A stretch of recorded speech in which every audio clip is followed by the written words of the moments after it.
ಆಗೊಂದು ಕಾಲ ಇತ್ತು. ನಮ್ಮ ಸ್ಕೂಲಲ್ಲಿ ಯಾವಾಗ ಸ್ಕೂಲ್ ಡೇ ಮಾಡ್ತಾರೆ, ಯಾವಾಗ ಹೊಸ ಬಟ್ಟೆ ತಗೊಳ್ಳೋದು ಅಂತ ಕಾಯ್ತಾ ಇರ್ತಿದ್ದ ದಿನ. ಒಂದು ವರ್ಷಕ್ಕೆ ಒಂದೇ ಹೊಸ ಬಟ್ಟೆ ಅಂತ ಅಮ್ಮ ಮೊದಲೇ ಹೇಳಿಬಿಟ್ಟಿರ್ತಿದ್ಲು. ಅದು 1,000 ಒಳಗೆ ಆಗಬೇಕು ಅಂತ ಕಂಡೀಷನ್ ಬೇರೆ ಹಾಕ್ತಿದ್ಲು. ನನ್ನ ಚಾಯ್ಸ್ ಅಂತೂ ಕೇಳೋದೇ ಬೇಡ, ಅಷ್ಟು ಖರಾಬ್ ಚಾಯ್ಸ್. ವರ್ಷಕ್ಕೊಮ್ಮೆ ಬಟ್ಟೆ ತೆಗಿಲಿಕ್ಕೆ ಹೋದರೆ ಟ್ರೆಂಡಿಂಗೂ ಗೊತ್ತಿರಲ್ಲ, ಮಣ್ಣು ಗೊತ್ತಿರಲ್ಲ. ಹೊಸ ಟ್ರೆಂಡಿಂಗ್ಗೆ ಕೈ ಹಾಕೋಣ ಅಂದರೆ ಕೈಯಲ್ಲಿರೋ ಕಾಸು ಕಿಸಕ್ಕೆಂದು ನಗ್ತಿತ್ತು. ನಾನಂತೂ ನನಗಿಂತ 3 ಪಟ್ಟು ದೊಡ್ಡ ಇರೋ ಬಟ್ಟೆನ ತಗೊಬಂದು ಟೈಲರ್ ಆಂಟಿಗೆ ಪ್ಲೀಸ್ ಫಿಟ್ ಮಾಡಿಕೊಡಿ ಆಂಟಿ ಅಂತ ತಲೆ ತಿಂತಾ ಇದ್ದೆ. ಅವರು ಎಷ್ಟೇ ಫಿಟ್ ಮಾಡಿದ್ರೂ ನಾನು ತೆಳ್ಳಗೆ ಇರೋದ್ರಿಂದ ಲೂಸ್ ಆಗಿ ಅದು ನನಗಿಂತ ದೊಡ್ಡವ್ರ ಬಟ್ಟೆ ಥರ ಕಾಣಿಸ್ತಿತ್ತು. ಯಾವಾಗಲೂ ನಮ್ಮಮ್ಮ ಕೆಲಸಕ್ಕೆ ಹೋಗೋ ಮನೆಯವರು ಕೊಟ್ಟ ಹಳೆ ಬಟ್ಟೆನ ಫಿಟ್ ಮಾಡದೆ ಹಾಗೆ ಹಾಕೊಳ್ತಿದ್ದು ನನಗೆ ಇದೊಂದು ಹೊಸ ಬಟ್ಟೆ ನಂದೇ ಸ್ವಂತದ್ದು ಅಂತ ಹೇಳ್ಕೊಂಡು ತಿರುಗೋ ಶೋಕಿ ಅಂತೂ ಕಡಿಮೆ ಏನಿರಲಿಲ್ಲ. ಯಾವಾಗಲೂ ನನಗೆ ಮನೇಲಿ ಹಾಕೋಕೊಂಥರ ಬಟ್ಟೆ, ಪೇಟೆಗೆ ಹಾಕೋಕೊಂಥರ ಬಟ್ಟೆ, ಮದುವೆ ಫಂಕ್ಷನ್ಗೆ ಒಂಥರ ಬಟ್ಟೆ ಅಂತ ಯಾವುದೇ ಭೇದ ಭಾವ ಇರಲಿಲ್ಲ.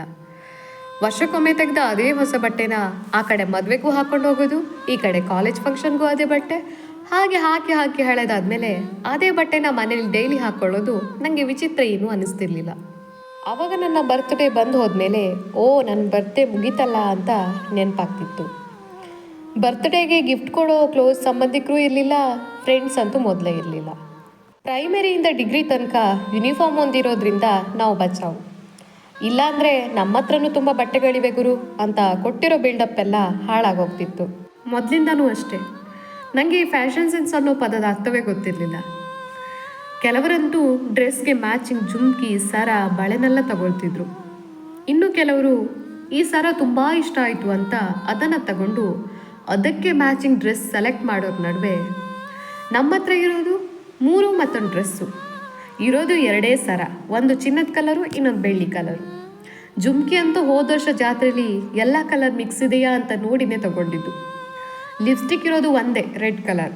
ಚಪ್ಪಲಿ ಅಂತೂ ದಿನ ಕಾಲೇಜ್ಗೂ ವಾಶ್ರೂಮ್ಗೂ ಹಾಕಿ ಹಾಕಿ ಅರ್ಧ ಸವೆದತ್ತು. ಕೂದಲಂತೂ ಅಮ್ಮ ಕ್ಲಿನಿಕ್ ಪ್ಲಸ್ ಹಾಕಿ ಸ್ಟ್ರಾಂಗ್ ಮಾಡಿದ್ದು. ಬಳೆ ಅಂತೂ ಅಮ್ಮಂದೇ ಕದ್ದದ್ದು. ಹೀಗೆ ಇರೋದ್ರಲ್ಲಿ ಖುಷಿ ಪಟ್ಕೊಂಡು ಯಾವುದಾದ್ರೂ ಫಂಕ್ಷನ್ಗೆ ರಪ್ ಅಂತ ರೆಡಿ ಆಗ್ತಿದ್ವಿ. ಯಾರಾದರೂ ಇನ್ನೂ ಚೆನ್ನಾಗಿ ರೆಡಿ ಆಗ್ಬೋದಿತ್ತಲ್ಲ ಅಂತ ಕೇಳಿದರೆ ನನ್ನನ್ನು ಯಾರು ನೋಡೋದು ಬೇಡ ಅನ್ನೋದು ಕಾಮನ್ ಡೈಲಾಗ್.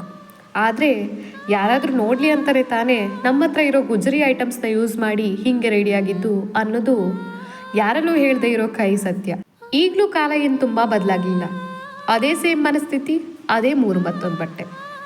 ಯಾರು ಏನು ಬೇಕಿದ್ರು ಅಂದ್ಕೊಳ್ಳಿ, ನಾವು ನಮ್ಮ ಹತ್ರ ಇರೋದ್ರಲ್ಲೇ ಖುಷಿಯಾಗಿದ್ದೀವಿ. ಹೊಸ ಬಟ್ಟೆ ಬೇಕು ಅಂತ ಕೆಲವ್ರ ಹತ್ರ ಫೇಕ್ ಸಂಬಂಧ ಇಟ್ಕೊಂಡಿಲ್ಲ ಅನ್ನೋ ಸಮಾಧಾನ ಅಂತೂ ಇದ್ದೇ ಇದೆ. ಅಪರೂಪಕ್ಕೆ ತಗೊಳ್ಳೋ ಚೀಪ್ ಕ್ವಾಲಿಟಿ ಬಟ್ಟೆ ಆದರೂ ನಮ್ಮಪ್ಪ ಕೊಡಿಸಿದ್ದು ಅನ್ನೋ ಜಂಬಾನೂ ಇದೆ. ಇವಳಿಗೆ ಫ್ಯಾಷನ್ ಸೆನ್ಸ್ ಇಲ್ಲ ಅಂತ 4 ಜನ ಆಡ್ಕೊಂಡ್ರೂ ಪರವಾಗಿಲ್ಲ, ಯಾವುದನ್ನು ಸಾಲ ಮಾಡಿ ತಗೊಂಡಿಲ್ಲ ಅನ್ನೋ ಸಮಾಧಾನ ಜೊತೆ ಸ್ವಾಭಿಮಾನವೆನ್ನುವ ಕಾಸ್ಟ್ಲಿ ಬಟ್ಟೆನ ಬಡತನ ಕಾಣಿಸ್ದೇ ಇರಲಿ ಅಂತ ಹಾಕ್ಕೊಂಡಿರೋದಕ್ಕೆ ಖುಷಿನೂ ಇದೆ.